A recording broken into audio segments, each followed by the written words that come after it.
पिछली श्रृंखला में हमने जयशंकर प्रसाद पर विचार किया और यह जाना कि जयशंकर प्रसाद जो है वह छायावाद के आधार स्तंभ हैं।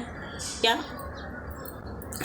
वो छायावाद के सर्वश्रेष्ठ कवि हैं। उन्होंने अपनी रचनाओं के माध्यम से क्रांतिकारी युवाओं में जो है उत्साह भरने का काम किया।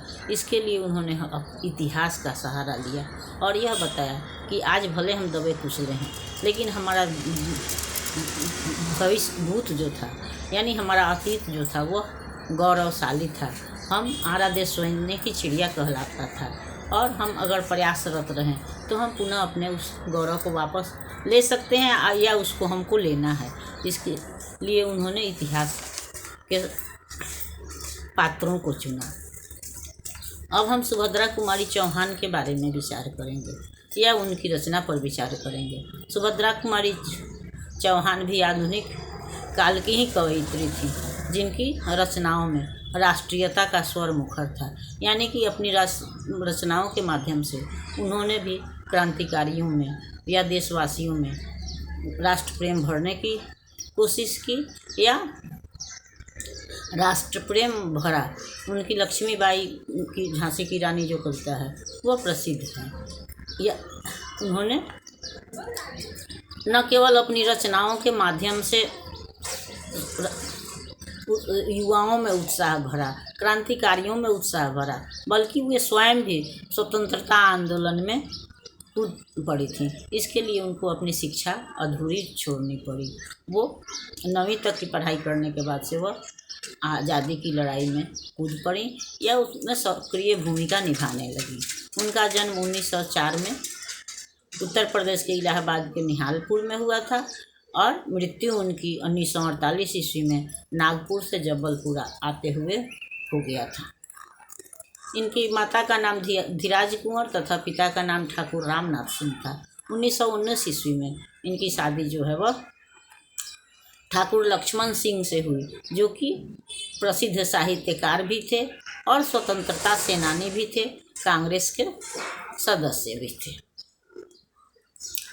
तो सुभद्रा कुमारी चौहान ने न केवल अपनी रचनाओं के माध्यम से देश प्रेम भरा या राष्ट्रीयता का स्वर मुखर किया, राष्ट्र प्रेम की भावना को अभिव्यक्ति दी, बल्कि वो स्वयं भी आज़ादी की लड़ाई में अपनी सक्रिय भूमिका निभाती रहीं। अभी हम उनकी रचना पुत्र वियोग पर विचार करेंगे। तो ये तो अनुभव की बात है, या हम यह भी कह सकते हैं कि किसी भी माँ के लिए अपने पुत्र को भूल जाना आसान नहीं होता है। ये सुभद्रा कुमारी चौहान की जो यह कविता है वह निराला के बाद से, जो निराला ने अपनी पुत्री के मृत्यु के बाद सरोज स्मृति लिखा था, उसके बाद से दूसरी यह प्रसिद्ध शोक गीत है, जिसमें कि अपनी भावनाओं को एक कवित्री माँ ने अपनी भावनाओं को कलम के माध्यम से अभिव्यक्ति प्रदान की। हालांकि दुख तो सबका समान होता है, लेकिन जिसके पास शब्द है, लेखनी है, वो अपनी भावनाओं को अभिव्यक्ति प्रदान करते हैं और जो नहीं कर पाती हैं वो भी भावना सबकी एक ही होती है, जिसको कि हम इस रचना के माध्यम से समझने का प्रयास करेंगे या इसको हम समझ सकते हैं